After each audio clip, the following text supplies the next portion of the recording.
My dad texted me, "We've decided to cut you off completely. Don't ever come near us again." My sister even reacted with a like. I replied, "Fine, I'll take my name off every loan tomorrow." By midnight, the family group chat had exploded into nonstop messages filled with all caps shouting. "Alright, listen up, because I need to tell you about the day my life completely shattered and then, against all odds, pieced itself back together into something stronger than I ever thought possible." It all started with a text message, a cold, clinical declaration from my own father that ripped away the family I'd known for 29 years, followed by a sickening thumbs-up emoji from my sister, celebrating my complete banishment. I was just on my lunch break, scrolling through emails, when Dad's name popped up. For half a second, my heart did a little flutter. Maybe he was checking in. Maybe asking how that big presentation went, or if I'd heard back about the promotion, something normal. Something that acknowledged I existed as more than just a convenient signature on paperwork. But then the message loaded, and I read it twice before the words actually registered. "We've chosen to sever all contact. Stay away from us forever." No preamble. No explanation. Just a gut punch, delivered with all the warmth of a legal document. I hadn't even processed that blow when my phone buzzed again. It was Madison. My younger sister, the golden child, the queen of family drama, had liked the message. She'd actually taken the time to react with a thumbs-up emoji to our father telling me to disappear. I sat there in the break room, my half-eaten sandwich forgotten, just staring at that little blue thumb. The fluorescent lights hummed, someone's reheated fish stank up the air, and everything felt completely surreal. Like I'd slipped into some alternate dimension where my family could just discard me via text, and my own sister would celebrate it. My hands were shaking, but I didn't let myself think. I didn't draft and redraft like I usually did when communicating with them. I just typed what came to mind, raw and unfiltered. "I'll remove my name from every loan tomorrow." Then I turned off my phone, finished my lunch, and went back to work. I had a client meeting at 2, and I was absolutely not going to let my family's latest dysfunction ruin my professional life the way they'd ruined everything else. Not anymore. You see, the thing is, I'd always been the responsible one. While Madison was busy partying through college on mom and dad's dime, racking up credit card debt and changing majors every semester, I was working 2 jobs to pay my own tuition. When mom wanted to refinance the house for a European vacation, guess who co-signed because her credit score was immaculate and theirs was in the toilet? That's right. Me. When dad decided to lease a truck he couldn't afford, who guaranteed that loan? Me. When Madison needed a car after totaling her third one, who signed as the primary borrower because her credit was so trash no dealership would touch her? Always me. I was the dependable daughter. The one who showed up, signed the papers, wired the money, and asked for nothing in return except maybe a little acknowledgement. A little respect. I never got it. Instead, I got years of backhanded comments about my weight, my career choices, my decision to stay single rather than settle for whatever loser they thought was good enough. I got excluded from family photos because Madison said I'd ruin the aesthetic with my outfit choices. I got lectured about being selfish when I couldn't drop everything to help them move furniture or dog sit, or drive 3 hours to some random cousin's baby shower. But I kept showing up. I kept signing. I kept being the safety net, because that's what family does, right? You support each other. You help when times are tough. Apparently, that philosophy only flowed one direction. I turned my phone back on during my drive home, and it immediately started vibrating like it was having a seizure. Texts, missed calls, voicemails, the family group chat, which I'd been added to years ago but was rarely active in unless someone needed something from me, had exploded. I waited until I was safely parked at my apartment before I opened it. The messages were a chaotic blur of panic and outrage. "Madison, are you serious right now?" "Mom, Charlotte, how could you threaten us like this?" "Dad, this is why we made the decision we did. You're vindictive and selfish." Then Madison chimed in, "You're literally trying to destroy us." And then, the one that almost made me laugh out loud, Charlotte, I have a job. I need my car. Madison, who'd worked at the same boutique for 6 months and called out sick more times than she'd worked full shifts. Sure. The messages kept coming, each one more frantic than the last. Uncle Tim had apparently been added to the chat and was weighing in with his usual wisdom about forgive and forget. Aunt Laura was sending prayer hand emojis. Cousin Derek, who I hadn't spoken to in 5 years, suddenly had opinions about my character. I scrolled through it all with a strange, chilling sense of detachment. These people had just told me to stay away forever. My own father had typed those words. And now, less than a few hours later, they were melting down because I'd agreed to respect their wishes. The only thing I was taking with me was the financial anchor they'd tied around my neck. I didn't respond. Instead, I opened my banking app and started documenting everything. The house refinance was in my name, with Dad listed as co-borrower, because his debt-to-income ratio was too high to qualify solo. The truck lease had my signature as the guarantor. Madison's car loan was entirely under my name, my SSN, because she'd defaulted on so many obligations no lender would touch her directly. And then there was the personal loan Mom had begged me to take out 2 years ago for her kitchen renovation. $20,000 at a decent interest rate because of my credit, with monthly payments of $380 automatically deducted from my account. She was supposed to reimburse me. She'd made exactly 3 payments before the excuses started. I'd been carrying all of it. Every single month. Like it was my responsibility, making sure nothing went into collections, protecting the credit I'd worked so hard to build, even as my own savings stagnated and my dream of buying a place kept getting pushed further away. Tomorrow, I'd start making calls. I barely slept. But when my alarm went off at 6:30, I was already wide awake. I made coffee, dressed in my best business casual, and sat down at my kitchen table with my laptop, my phone, and a legal pad covered in notes. The house refinance was first. I called the loan servicer at exactly 9 a.m. when they opened. The representative sounded bored until I explained what I needed to do. I'm listed as a co-borrower on a mortgage, and I need to remove myself from the loan. Ma'am, you can't just remove yourself from a mortgage. The loan would need to be refinanced with the remaining borrower qualifying on their own, or the property would need to be sold. Perfect, I said, a grim satisfaction in my voice. What are my options for initiating that process? There was a pause. Is the other borrower agreeable to this?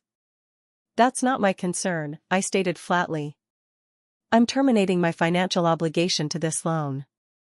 If the other party wants to keep the house, he'll need to refinance in his own name.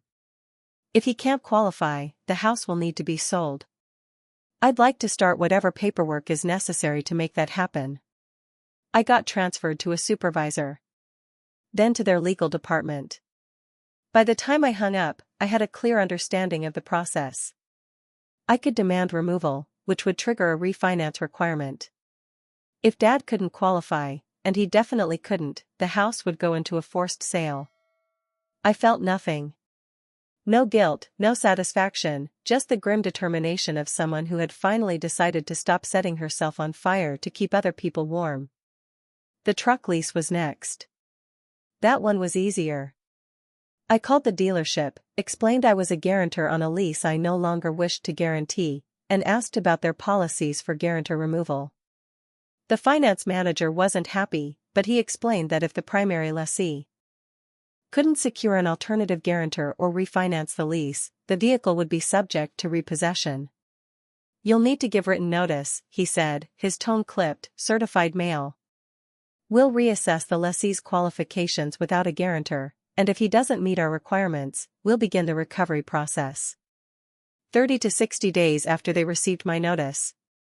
I drafted the letter before lunch. Madison's car. That was the one I'd been dreading. The loan was entirely in my name. Legally, it was my car. She was just driving it because I'd been trying to help her get back on her feet after her last disaster. The insurance was under my policy. The registration was in my name. I could just take it back. That thought sat with me while I ate a salad at my desk, scrolling through the increasingly unhinged messages in the family group chat. Mom was now claiming I was having some kind of breakdown and needed therapy. Dad was threatening to sue me for financial abuse, which would have been hilarious if it weren't so perfectly on brand. Madison had sent about 40 messages, ranging from angry to pleading to angry again, with several voice memos thrown in that I didn't bother listening to. Uncle Tim had appointed himself the family mediator and was trying to organize some kind of intervention conference call. Aunt Laura was still sending prayers but had also started subtly implying I was being controlled by Satan. The thing was, I didn't feel out of control. For the first time in years, I felt like I was thinking clearly. I called a friend from college who'd gone to law school, now practicing family law in a different state. We'd stayed close, mostly through texts and annual birthday calls, but she'd always been someone I could trust. Lauren, I began, hypothetically, if someone co-signed on a bunch of loans for family members and now wanted out, what would be the cleanest way to handle it? She was quiet for a second. Charlotte, is this about your family? Hypothetically, right? I hedged. She ran through my options for each type of loan. Mortgages are tricky, requiring refinancing or sale. Car loans and leases can often be resolved by demanding removal and forcing the primary borrower to requalify. Personal loans are messy. Then I asked, what if the car loan is entirely in the hypothetical person's name, and they just let a family member use the vehicle? Lauren laughed, but it wasn't a happy sound. Then, hypothetically, that person owns the car and can repossess it whenever they want. It's their property. What did your family do to you? I told her. Not everything, but enough. The years of being taken for granted, the financial burden, the constant criticism, the exclusion, Dad's text message, and Madison's thumbs up. When I finished, Lauren was quiet for a long moment. Take the car, she finally said.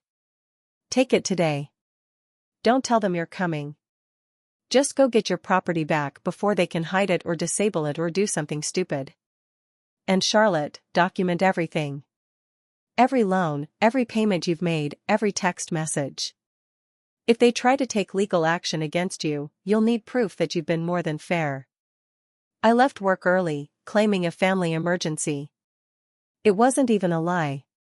Madison still lived with our parents in the house I was co-signed on, driving the car I owned, working her part-time job when she felt like it, and spending her money on whatever whim struck her fancy.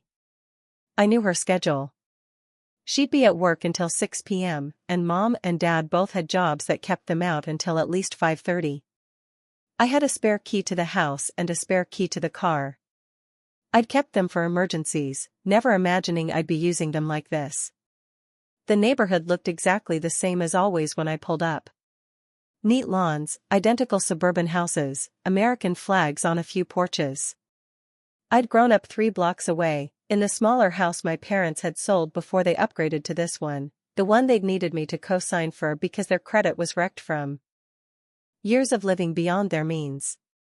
Madison's car, my car, was parked in the driveway, gleaming white in the afternoon sun. I'd made every payment for 3 years. I'd paid for the insurance, the registration, the maintenance. I'd eaten the cost when she'd gotten a speeding ticket and didn't bother to pay it until it went to collections, tanking the insurance premium. I parked on the street, walked up to the car with my key, and unlocked it.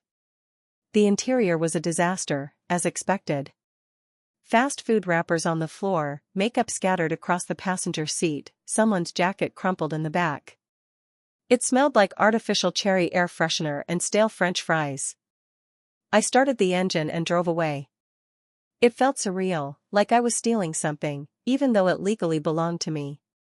I kept expecting someone to run out of the house and yell at me to stop, or for the police to pull me over. But the neighborhood stayed quiet, and I made it back to my apartment complex without incident. I parked the car in my assigned spot, locked it, and went inside. Then I sent a single message to the family group chat: I've recovered my vehicle. Madison can arrange alternative transportation. I didn't wait for the responses. I silenced the chat and got ready for my evening workout class. The fallout was nuclear. By the time I got back from the gym, sweaty, endorphin-buzzed, and feeling more like myself than I had in months, my phone had practically melted from the volume of incoming messages and calls. The family chat had over 200 new messages. I'd been removed and re-added 3 times, apparently as some kind of punishment, before they realized they needed me in there to yell at me. Mom had left voicemails crying about how cruel I was being. Dad had sent a text threatening to call the police and report the car stolen, which would have been hilarious if he'd actually tried it. Madison had posted something on Facebook about narcissistic family members and betrayal, tagging me in it until I untagged myself and changed my privacy settings. The extended family had also escalated their involvement. Cousins I barely knew were sending me private messages, calling me selfish and heartless. Uncle Tim had attempted a group video call that I declined. Aunt Laura had apparently started a prayer chain at her church specifically about my soul. The only person who hadn't contacted me was my grandmother, Mom's mother, who lived in a retirement community in Arizona and generally stayed out of the drama. She'd always been kind to me in a distant, polite way, sending birthday cards with checks for $50 and asking generic questions about my life during the holidays. Around 9 p.m., my phone rang with a number I didn't recognize. I almost didn't answer, assuming it was another flying monkey from the family tree, but something made me pick up. Charlotte? The voice was elderly, but firm. Grandma Ruth. Hi, Grandma. Your mother called me this afternoon, extremely upset. She said you've stolen your sister's car and are trying to force them out of their home. I told her that didn't sound like something you'd do without a good reason.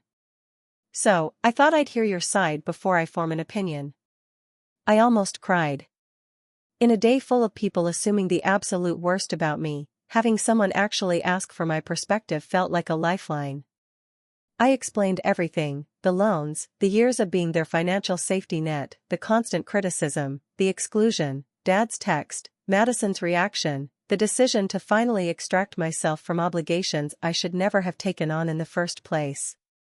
Grandma Ruth listened without interrupting. When I finished, she was quiet for a few seconds.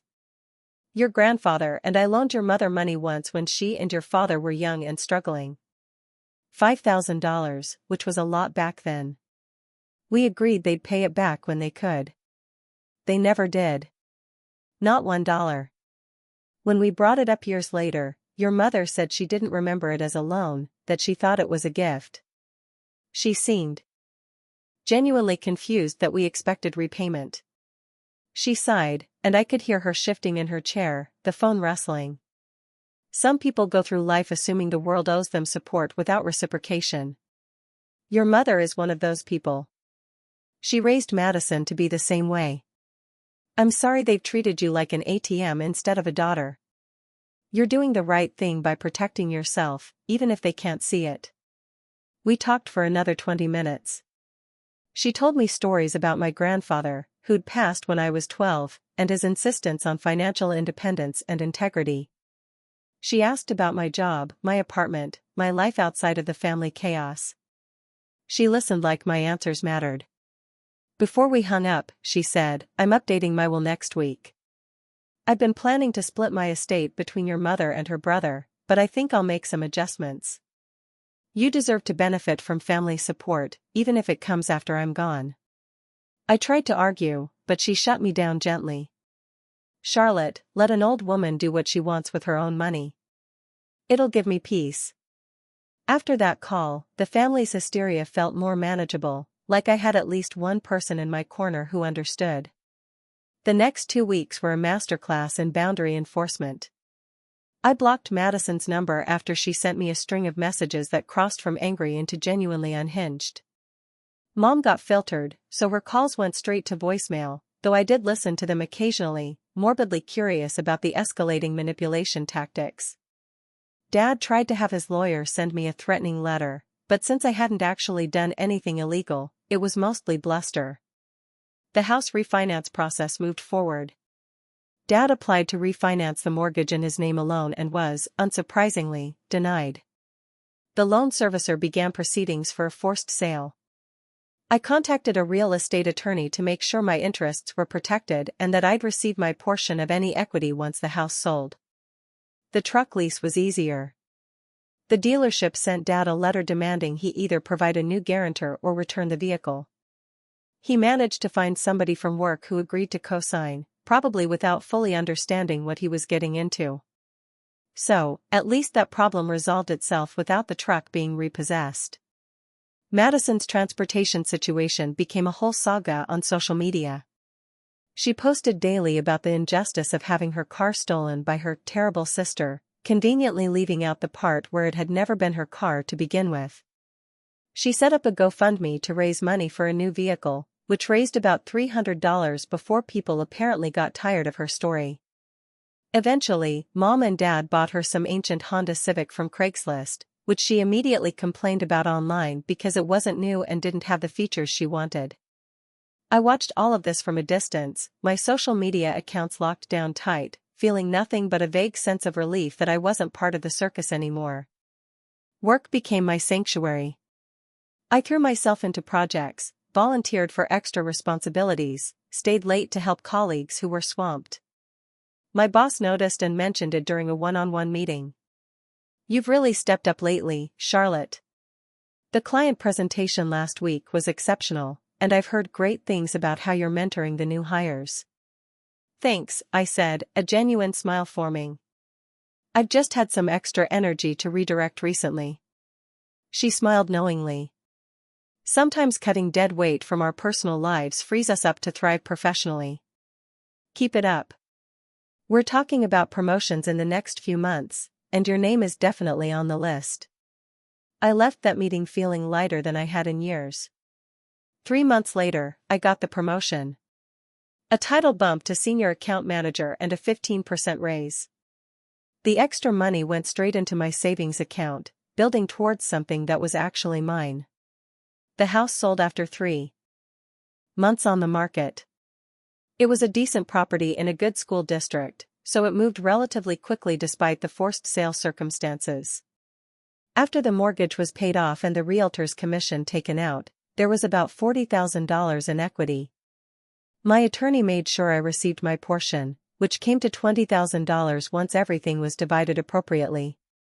Since I'd been making the majority of the mortgage payments for years while Dad contributed minimally, my lawyer had documented everything to justify the 50-50 split of the remaining equity. Dad sent me a text calling me a vulture for taking their money. I didn't respond, just forwarded the message to my attorney in case we needed it later. What surprised me most during those months wasn't the anger from my family. I'd expected that. What caught me off guard were the people who crawled out of the woodwork to share their own stories. My dental hygienist, during a routine cleaning, mentioned she'd overheard me on the phone in the waiting room weeks earlier and had been thinking about her own situation with her brother ever since. A guy from my gym, someone I'd exchanged maybe 10 words with total, approached me one day and said his girlfriend had been supporting her entire family for years and it was destroying their relationship. People saw what I was doing and recognized their own trap situations reflected back at them. One woman from my book club, Patricia, invited me to coffee specifically to talk about it. She was in her late 40s, well-dressed, successful by any external measure. We'd never been particularly close, just friendly acquaintances. "My son is 32, she told me, stirring sugar into her cappuccino. "He's lived with me for 8 years, rent-free. He works sporadically, spends his money on gaming equipment and eating out. And every time I suggest he contribute to household expenses or start looking for his own place, he tells me I'm being unsupportive, that real mothers don't charge their children rent." She looked exhausted just talking about it. Last week, he asked me to co-sign on a car loan because his credit is non-existent. Something in me just broke. "I thought about you, about what you did, and I told him no. Just no. No explanation, no justification. He hasn't spoken to me since. He's living in my house, eating my food, using my utilities, and giving me the silent treatment like I'm the one being unreasonable." "What are you going to do?" I asked. "I'm giving him 60 days notice to move out," she said, her chin trembling slightly. I looked up the tenant laws, and even though he doesn't pay rent, I have to formally evict him. Can you imagine having to legally evict your own child because he refuses to be an adult? We sat there for a while, two women who'd spent years being taken advantage of by family members who viewed love as a transaction that only went one way. Does it get easier? She asked, her voice small. The guilt. I thought about it. The guilt gets quieter. It doesn't disappear completely, because we were raised to believe that saying no to family makes us bad people. But it becomes background noise instead of a screaming alarm. You start to realize that real love doesn't require you to destroy yourself. She nodded slowly, then raised her coffee cup. To being bad daughters and worse mothers, apparently. I clinked my cup against hers. To having boundaries. The personal loan from Mom's kitchen renovation haunted me for weeks after I dealt with the other obligations. $20,000 that I'd borrowed in my name for her project, with her promise to reimburse me. I'd been making payments for 2 years, and she'd contributed maybe $1,200 total. I'd paid over $9,000 of my own money into her kitchen. My attorney suggested I could sue for repayment, but the cost of litigation would eat up a significant portion of what I'd recover, and the emotional toll wasn't worth it. Instead, I made a calculated decision. I stopped making payments. My credit score took a hit. It dropped about 60 points over the course of 8 months as the missed payments stacked up. The account went delinquent, got charged off, and eventually sold to a collections agency. It hurt to watch, like seeing something I'd carefully built get deliberately damaged. But here's the thing, that loan was going to follow me for years either way. At least this way, I wasn't hemorrhaging $380 a month into a black hole. The collections agency contacted me about 6 months after I'd stopped paying. By that point, the remaining balance with fees and interest had ballooned to around $13,000. I negotiated a settlement for $5,000, paid it in one lump sum using part of the money from the house sale, and got the agreement in writing that the debt would be marked as settled and removed from my credit report within 90 days. The math worked in my favor, finally. I'd paid about $9,000 over 2 years, plus $5,000 to settle, $14,000 total on a $20,000 loan that had never been mine to begin with. Mom got a $6,000 discount on her kitchen renovation, courtesy of my willingness to torch my credit score temporarily. Mom never said a word about the missed payments, which told me everything I needed to know. She hadn't been monitoring it, hadn't cared enough to check if I was still carrying her burden. The loan had stopped being real to her the moment she'd gotten the renovated kitchen she wanted. I kept the settlement letter in my filing cabinet, a reminder that sometimes you have to break something to fix it. Around the same time, Madison's social media presence became increasingly unhinged. She'd moved from complaining about me specifically to posting vague rants about toxic people and fake family members and narcissists who abandon you when you need them most. She discovered psychology terminology and was wielding it like a weapon, diagnosing everyone who had ever disagreed with her with various personality disorders. She posted a long Facebook note titled My Truth that detailed her version of events. In her story, I was a jealous, controlling older sister who'd always resented her for being prettier and more popular. The loans I co-signed were reframed as gifts I'd offered voluntarily and was now vindicatively taking back. The car I'd repossessed was described as something she'd been making payments on, which was fiction so bold it almost impressed me. The comment section was a mix of supportive friends who didn't know any better, and a few brave souls who pointed out inconsistencies in her narrative. One former coworker of hers wrote, "But didn't you tell me your sister paid for everything and you were just borrowing the car?"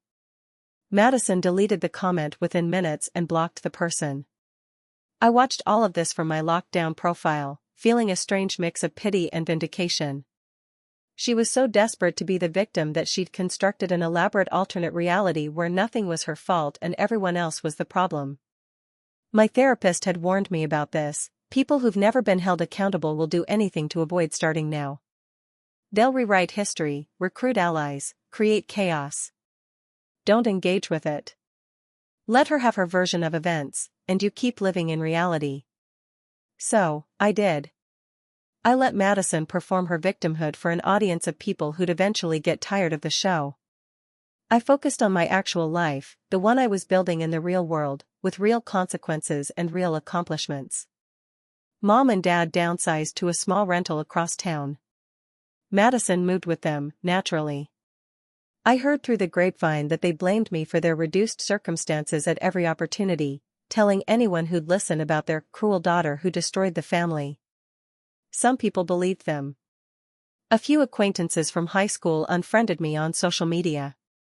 A couple of distant relatives sent me messages about the importance of forgiveness and honoring thy parents. But I also heard from people I didn't expect. My old roommate from college reached out after hearing some version of the story. When I told her the truth, she admitted she'd always thought my family treated me poorly but hadn't felt like it was her place to say anything. A former coworker who'd moved out of state sent me a message saying her family had used her the same way and that cutting them off financially had been the best decision she'd ever made. Lauren, my lawyer friend, called me every couple of weeks just to check in and celebrate what she called my emancipation. I started therapy not because I thought I'd done anything wrong, but because carrying that family dysfunction for almost 3 decades had left its marks, and I wanted to process it with someone trained to help. My therapist was a no-nonsense woman in her 60s who validated my choices in the first session and spent the subsequent ones helping me work through the complicated grief of losing a family that had never really valued me anyway. "You're mourning the family you deserve to have," she told me during one session. "The parents who should have been proud of you and supported you. The sister who should have been your friend. It's okay to grieve that loss even while you recognize that the reality never matched the ideal." 6 months after Dad's text message, I was sitting in my favorite coffee shop on a Saturday morning, reading a book and enjoying a latte, when someone approached my table. "Charlotte?" I looked up. It took me a second to place him, but then I remembered, Tyler, Madison's ex-boyfriend from a few years back. He'd seemed like a decent guy, and I'd actually liked him during the brief time he'd been around, but Madison had dumped him for someone with a better car. "Tyler, hi. How are you?" "Good, good. Do you mind if I sit for a second?" I gestured to the empty chair across from me, curious. He sat down, looking a little uncomfortable. "I heard about what happened with your family." "Well, I heard Madison's version first, but then I ran into your old roommate, Amanda, at a party last month, and she told me the real story." Yeah," I said, a dry laugh escaping me. "It's been a whole thing." "Listen, I just wanted to say I'm sorry for what you went through," he said, his eyes earnest. "I dated Madison for almost a year, so I saw firsthand how your family treated you. You were always the one they called when something needed to be fixed or paid for, and I never heard them say thank you. Not once." He ran a hand through his hair, looking genuinely distressed. "Madison used to complain about you constantly, but all her complaints were basically just mad that you weren't doing even more for her. Like, she'd be upset that you couldn't loan her money for concert tickets because you had rent due, and she'd talk about how selfish you were. It drove me crazy. That's actually part of why we broke up. I couldn't deal with how entitled she was about everything. I didn't know what to say. I'd gotten so used to being the villain in my family story that having someone validate my experience felt almost foreign." "Thank you for telling me that," I managed, my voice a little thick. "Honestly, it helps to know I'm not crazy." "You're not crazy," he said firmly. "You're better off without them, in my opinion. Madison's still living with your parents, still working part-time, still posting dramatic stuff online about how everyone's wronged her. You're out here living your own life. You won." After he left, I sat there for a while, thinking about what he'd said. I hadn't felt like a winner. I'd felt like someone who'd survived a disaster and was still picking up the pieces. But maybe that was another way of looking at the same thing. Maybe extracting yourself from a toxic situation and building something better wasn't about winning or losing. It was just about choosing yourself, for once. I called the real estate agent I'd been talking to about buying my own place. With the equity from the house sale, the settlement savings from the personal loan, and my improved financial situation now that I wasn't carrying everyone else's debt. I actually qualified for a mortgage. A small one, she'd said, but enough for a starter condo in a neighborhood you like. Let's do it, I told her. I'm ready to start looking. A year after Dad's message, I closed on a one-bedroom condo with a balcony overlooking a park. It wasn't huge, but it was mine. My name on the deed, my mortgage payment, my space to decorate however I wanted. I invited Amanda and Lauren over for a housewarming dinner. We ate takeout on my new couch and drank wine from mugs because I hadn't unpacked my wine glasses yet. They toasted to my new beginning, and I felt something I hadn't felt in a long time around family gatherings, genuine happiness. To Charlotte, Lauren said, raising her mug, for having the courage to save herself. The family chat still existed somewhere in my blocked messages folder. I assumed they were still active in there, still complaining about me, still rewriting history to make themselves the victims. I didn't care enough to check. I'd started dating someone, a software engineer I'd met through a friend of a friend. Nothing serious yet, but he was kind and made me laugh and didn't expect me to solve his problems for him. We'd gone hiking the previous weekend, and he casually mentioned that his parents were excited to meet me eventually, that they'd heard so much about me. I'd almost cried in the middle of the trail. The idea of a family that was excited to know me, rather than excited to use me, felt revolutionary. Grandma Ruth came to visit during the holidays. She was the only family member who had my address, the only one I'd stayed in contact with. We had dinner at a nice restaurant downtown, and she gave me a check for $5,000 as a housewarming gift. Your grandfather would be proud of you, she said, squeezing my hand across the table. You've built a good life on your own terms. That's what matters. She told me about her updated will, completed a few months after our first phone call. She'd divided her estate so that Mom received a modest amount and I received the rest. I explained my reasoning in a letter that will be read after I'm gone, she said. She'll understand, or she won't. But either way, you'll be taken care of. I tried to argue that she didn't need to do that, but she waved me off with the same gentle firmness she'd used during our first call. Charlotte, you're allowed to benefit from someone's love. You spent too many years giving without receiving. Let someone give to you for once. Sometimes I thought about reaching out to Mom or Dad, not to reconcile exactly, but to see if time had given them any perspective, if they'd realized how they treated me, if they felt any regret. But then I'd remember Dad's text message, stay away from us forever. Those words had been meant to hurt me, to punish me for some perceived slight I still didn't fully understand. Instead, they'd freed me. I'd stayed away. And in doing so, I discovered what my life could be without their constant weight dragging me down. I found out who I was when I wasn't constantly trying to earn love that should have been freely given. I learned that family was supposed to be a support system, not a financial burden masked as obligation. My coworkers became my chosen family. The friends who'd stuck by me through the drama became my inner circle. The life I built, piece by piece, became my foundation. And if my biological family wanted to paint me as the villain in their story, to tell anyone who would listen about the terrible daughter who abandoned them in their time of need, that was fine. I knew the truth. The people who mattered knew the truth. I'd removed my name from their loans. And in doing so, I'd removed their claim on my life. That was the real payback. Not revenge, exactly, just the natural consequence of their own actions catching up with them. They'd sent me away, and I'd gone, taking my good credit and stable income and willingness to be their safety net along with me. Sometimes the best response to stay away forever is to actually do it. And sometimes the family you choose for yourself is better than the one you were born into. I was sitting on my balcony one evening, watching the sunset paint the sky orange and pink, when my phone buzzed with a text from an unknown number. For a second, I tensed, wondering if someone from my family had gotten a new phone and was trying to reach me. But it was Amanda, texting from a new number, asking if I wanted to go to a concert next month. Nothing dramatic, nothing heavy, just a friend reaching out to make plans. I smiled and typed back a yes. Then set my phone aside and went back to watching the sunset. Life was good. Not perfect, not without its challenges, but good. Mine. Finally, completely mine. And I'd never sign anyone else's loan.